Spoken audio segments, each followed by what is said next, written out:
화는 굉장히 중요한 감정이고 많은 사람들이 매우 매우 어려워하는 감정이며 동시에 많은 오해를 하고 있는 감정 중에 하나이죠. 왜 화는 우리 곁에 존재하고 어떤 메시지를 전달해 주나 이 부분에 대한 이야기를 해보겠습니다. 자, 화는 바로 불공평의 메시지다. 자, 화는 도대체 무엇일까? 화를 한번 이해해 보도록 하죠. 자, 여러분의 일상에서 화가 나는 경우를 한번 떠올려 보세요. 대표적인 예가 내 권리가 부당하게 무시된다고 생각됐을 때 자연스럽게 일어나는 감정이 화일 것입니다. 자, 우리 사례를 통해서 화가 나는 상황에 대해서 한번 얘기를 해보겠습니다. 같은 아파트에 사는 직장 동료였던 여성 두 분이 있습니다. 두 여성은 직장맘이었는데요. 아이가 있었어요. 그래서 서로 급할 때 아이를 좀 봐주고 일을 또 도와주자 이렇게 얘기를 했어요. 그래서 직장에서 내가 너무 바쁜 일이 있으면 전화해서 좀 애기 좀 봐주세요 대신 뭐 이렇게 얘기도 하기도 하고요. 그리고 예를 들면 남편이랑 그래도 좀 시간을 가져야 된다. 뭐 예를 들면 식사라도 좀 하고 오고 싶다 그랬을 때는 우리 서로 애기를 좀 봐주면서 그런 여유를 좀 갖자 이렇게 얘기를 했습니다. 자, 한 사람한테는 한 살 배기 아기가 한 명이 있었고요. 다른 한 사람에게는 한 살 배기 아기와 세 살 배기 아기가 두 명이 있었어요. 자, 이 두 아이를 둔 엄마가 병원 같은 곳에 외출할 때 아이를 둘을 다 데리고 갈 수 없으니 이웃 여성에게 도와달라고 부탁을 했습니다.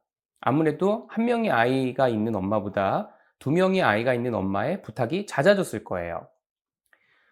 한 아이를 둔 엄마는 처음에는 선의로 도와줬어요. 뭐 그럴 수 있지. 저 엄마가 지금 더 손이 많이 필요하니까 내가 더 도와주는 게 맞을 수도 있지. 근데 부탁이 점점 많아지는 거죠. 그러면서 생각이 듭니다. 내가 더 많이 도와주는 거 아닌가? 라는 생각을 하게 돼요. 자, 내가 더 많이 도와주는 거 아닌가? 불공평하다. 자, 그때 자연스럽게 일어나는 감정이 화입니다. 자, 이럴 때 두 가지 방식으로 우리가 이 화에 응답을 할 수 있을 거예요. 자, 첫 번째는 많은 경우가 이렇게 우리가 화가 났을 때는 그 화를 이렇게 들여다보지 않고 무시하려고 합니다. 괜찮아.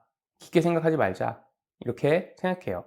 그리고 또 이래요. 뭐, 그렇게 부탁할 수도 있지. 괜찮아. 화나는 거는 뭐, 화날 일이 아니야. 내가 쿨하지 못해서 그런가? 왜 자꾸 이렇게 화나지? 내 소인배인가? 나 찌질한가? 화나지? 화나지 말아야지. 대인배처럼 굴어야지. 자, 이렇게 생각해요. 자, 이제 이렇게 생각하게 되면 화가 나는 자신이 창피하고 부끄러워지게도 됩니다. 자, 이게 바로 화에 대한 나의 태도예요. 근데 화는 당신이 지금 도와주는 횟수보다 도움을 받는 횟수가 훨씬 적어. 이건 부당한 거야. 라는 거를 화는 그냥 알려주는 거예요. 자, 그런데 내가 그 화를 감당하기가 힘들기 때문에 이렇게 무시해버리는 거죠. 자, 근데 어떤 일이 일어나냐? 처음에는 도와주는데 나중에는 연락을 점점 안 하게 돼요. 그리고, 나도 바빠요, 오늘 하고, 이제 전화를 안 받게 되거나 아니면 부탁도 나도 안 하게 되는 거죠. 점점 관계가 멀어지게 되는 경우가 많습니다. 그리고요, 이 화가 이렇게 뇌지화되면서, 내가 그때 왜 이렇게 창피하고, 찌질하게 그랬지? 이런 생각에 점점 슬픈 마음에 또 우울한 기분으로 이렇게 연결되기도 합니다. 화를 제대로 처리하는 예를 한번 들어보죠. 야, 이거 불공평하다. 이런 얘기를 화가 나한테 전달해 주잖아요. 그 메시지를 다른 대상한테 얘기를 하는 겁니다. 자, 내가 누구 엄마가 그 아이가 둘이 있어가지고 손이 많이 부족한 건 내가 충분히 아는데요. 나도 애 키우다 보니까 이렇게 자꾸 도와드리는 게 나도 힘든 것 같아. 그래서 우리 한 달에 한 번씩만 부탁을 하면 어떨까요? 누구 엄마가 아이가 둘이라서 도움이 더 필요할 텐데 저도 한 달 이상은 좀 어려운 것 같아요. 그래서 이렇게 얘기해서 미안하지만 이렇게 이야기해야 누구 엄마랑 제가 앞으로 더 오래 서로 도우면서 같이 아이를 키울 수 있을 것 같아서 좀 용기 내서 말해요. 자, 이렇게 얘기를 합니다.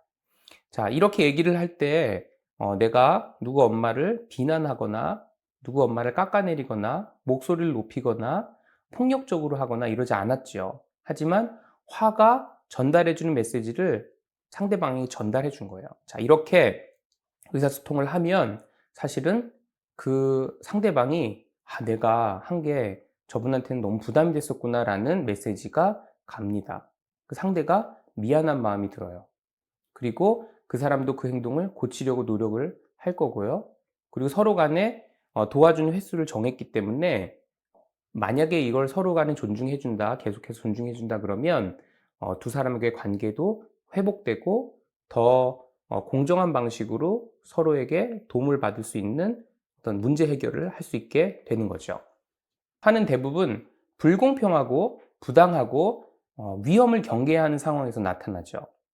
이런 상황을 변화시키라는 메시지를 전달해서 내 삶에 긍정적인 결과를 가져올 기회를 제공하는 것이 바로 화입니다. 우린 다양한 편견을 가지고 있습니다. 그런데 편견을 가지고 있다라고 얘기하기가 편하지는 않죠. 그렇지만 우리 모두는 편견에서 자유로울 수 없습니다.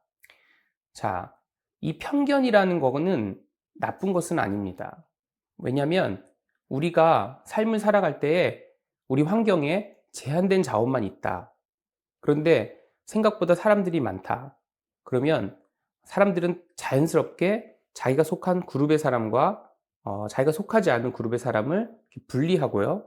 그 자원을 내가 속한 사람들과 공유하고 내가 속하지 않은 것 같은 사람들에게는 공유하지 않고 싶어 해요. 그래서 그 내가 속하지 않은 집단에 대해서 무언가 배타적인 감정을 형성하게 됩니다. 그래서 편견은 그러한 제한된 자원 속에서 내가 생존하기 위해서 갖게 된 굉장히 자연스럽고 생존에 유리한 전략 중에 하나죠. 모든 사람은 그래서 편견을 가지고 있습니다. 그리고 그 편견의 중심에는 화와 불안이 있습니다. 차별하고 싶은 대상이 나에게 해를 가할 수도 있다라는 불안, 내가 혹시라도 어떤 해를 당하는 것이 불합리하다, 아니면 내가 제한된 자원을 불합리하게 공유해서 생존 기회를 떨어뜨린다라는 불합리성에 대한 화의 감정이 있다. 내가 화가 났을 때, 내가 불안했을 때 그 안에 있는 메시지를 들여다보고 이게 정말 합리적이고 과학적인가를 이성의 힘으로 살펴보고, 그리고 그게 합리적이지 않다면 더 합리적인 방식으로 나의 생각을 바꿔가는 게 바로 이성의 힘입니다. 자, 그래서 감정의 메시지를 이성이 받아서 그걸 처리하고 다시 그것을 처리해 줬을 때 감정의 고통이 이렇게 사라지게 되거나 줄어들게 되죠. 자, 화가 나는 거는 그 메시지 자체는 잘못된 게 없다라는 거를 여러분하고 얘기를 했죠.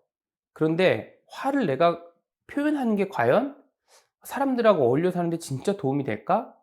많은 경우 화는 표현하지 않는 게 좋다. 화는 그냥 놔두는 게 좋다라는 생각을 했을 가능성이 굉장히 많습니다. 그렇지만 화는 잘 표현했을 때 오히려 직장이나 다양한 사회적 상황에서 내가 불공정한 대우를 받지 않도록 도와주는 기능을 하고, 오히려 내가 가진 여러 가지 유능성을 더 사람들에게 전달하는, 그래서 인정을 더 받게 되는 기능을 하는 거죠. 자, 다시 이웃의 아이를 돌봐줬던 두 엄마의 사례로 잠깐 돌아가 보겠습니다. 용기를 내서 내가 불합리하게 나에게 자꾸 부탁을 하는 엄마에게 이야기를 한 예시죠. 한 사람이 불공평해서 화나는 속마음을 표현했기 때문에 두 엄마는 더 친밀한 관계를 맺을 수 있었다. 그리고 사실 상대방에 대해서 이렇게 얘기해 준 거에 대해서 큰 고마움을 느낄 수도 있다. 이런 얘기를 했습니다. 우리가 건설적으로 화를 표현한 예가 굉장히 많습니다. 예를 들면 미국의 9.11 테러 후에 시민들이 나와서 피켓 시위를 했었습니다. 우리나라에서도 2008년과 2016년에 촛불 집회를 열었죠. 평화적인 시위였고, 이 당시에 하지만 이 안에서는, 시위 안에서의 주된 감정은 화였습니다.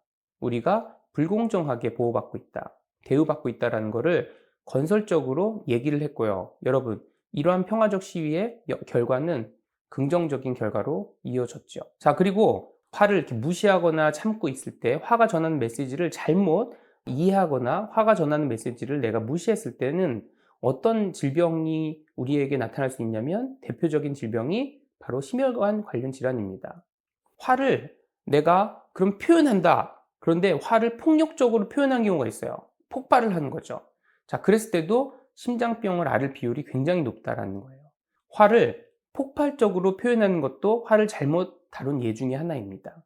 자, 화는 내가 불공정하다는 메시지를 전달을 받고 그걸 표현하는 건데, 다양한 방식으로 표현할 수 있어요. 그런데 내가 아니야 괜찮아 이렇게 계속 하다가 나도 모르는 사이에 적당하지 않은 시기에 폭발을 하게 됩니다. 자, 그러면 적절하지 않은 시기에 내가 폭발을 하게 됐을 때 상대방이 그 불공정한 메시지를 들어주지 않을 가능성이 있어요. 그러면 더 속상하고 더 불합리한 대우를 받았다 생각해서 화가 더 커집니다. 이런 악순환이 우리의 그 신체 건강에 악영향을 미친다는 예입니다. 자, 화는 외제화되는 경우가 있는데 우리가 표현하는 경우죠. 자, 화를 표현하는 방법은 굉장히 많습니다. 폭력적으로 표현할 수도 있고요. 공격적인 발언으로 표현할 수도 있고, 아니면 건강의 문제로 표현이 될 수 있어요. 뭐 우리나라에서 화병 이런 식으로 표현되기도 하죠. 심혈관 질환으로 표현되기도 합니다. 근데 화는 또 자기 주장으로 표현되기도 합니다. 사실은 건설적인 화의 표현은 자기 주장입니다. 근데 화가 내재화되기도 하죠. 우울해지기도 합니다. 아, 내 잘못이구나. 난 왜 화를 냈을까? 난 왜 이런 식일까? 그리고 화를 내재화했을 때도 건강 문제가 똑같이 생깁니다. 그리고 화를 내재화할 때 의사소통의 문제가 생겨요. 화나는 감정에 내가 귀를 기울이고요. 화를 적절하게 표현할 수 있는 방법을 생각하는 게 굉장히 중요하다는 얘기를 강조합니다.